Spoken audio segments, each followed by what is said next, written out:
భగవంతుని యొక్క జడ్జిమెంట్ కోర్టులో ఒక్కొక్క దోషిని ప్రవేశపెడుతున్నారు. భగవంతుడు జడ్జిమెంట్ ఇస్తున్నాడు.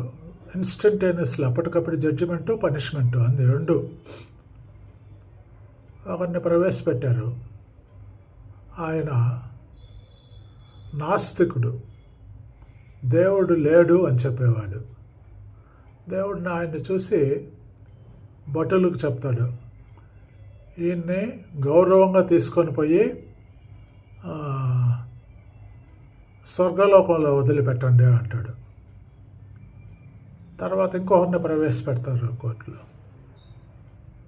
భగవంతుడు ఆయన్ని చూసి భటులతో ఈయన్ని తీసుకుపోయి తన్ని నరకంలో పడేయండి అంటాడు.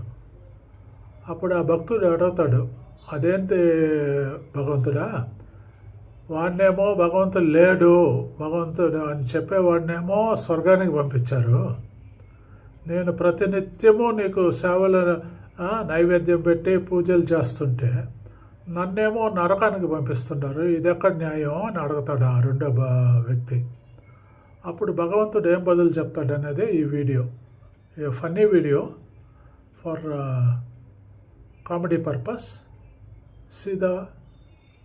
Please play the video. அவர் கவிதையிலே எழுதியிருக்கேன், அந்த இறைவன் உண்டு என்று சொல்லுகிறவனை விட இறைவன் இல்லைன்னு சொல்லுகிறவன் மேலானவன் எழுதியிருக்கேன். இறுதி தீர்ப்பு நாள் விசாரணை நடக்கிறது. ஒரு நாத்திகன் முதல்ல வருகிறான். இறைவன் அவனை பார்த்து இவரை மரியாதையோட சொர்க்கத்துக்கு கூப்பிட்டு போங்கன்ற. அடுத்ததாக ஒரு ஆத்திகன் நிற்கிறான். அடா, நாத்திகனுக்கே சொர்க்கம்னா நமக்கு மிகப்பெரிய பொசிஷன் கிடைக்கும் போல இருக்குதுன்னு இவனை கொண்டு வந்து நிறுத்தின உடனே இவனை கரகரன்னு எழுதிட்டு போய் நரகத்தில் போடுங்கன்னு ஆண்டவன். அவன் கேட்டான், ஆண்டவனே இது என்ன நியாயம்?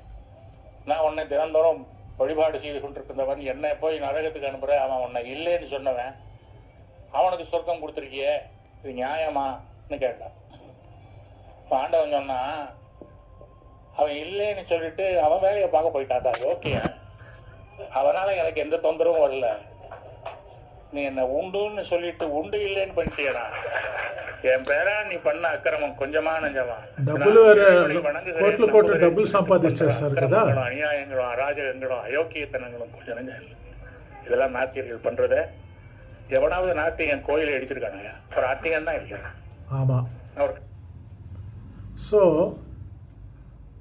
ఇదన్నమాట భగవంతుడు ఇచ్చిన తీర్పు. భగవంతుడు లేదు అని చెప్పే నాస్తికుడేమో వాడి పని వాడు చూసుకుంటున్నాడు, ఎవరికి తొందర లేదు వాడి వల్ల. నువ్వు కొంచెం కల్పించే బూటకాలు ఎక్కువ అయిపోయినాయి.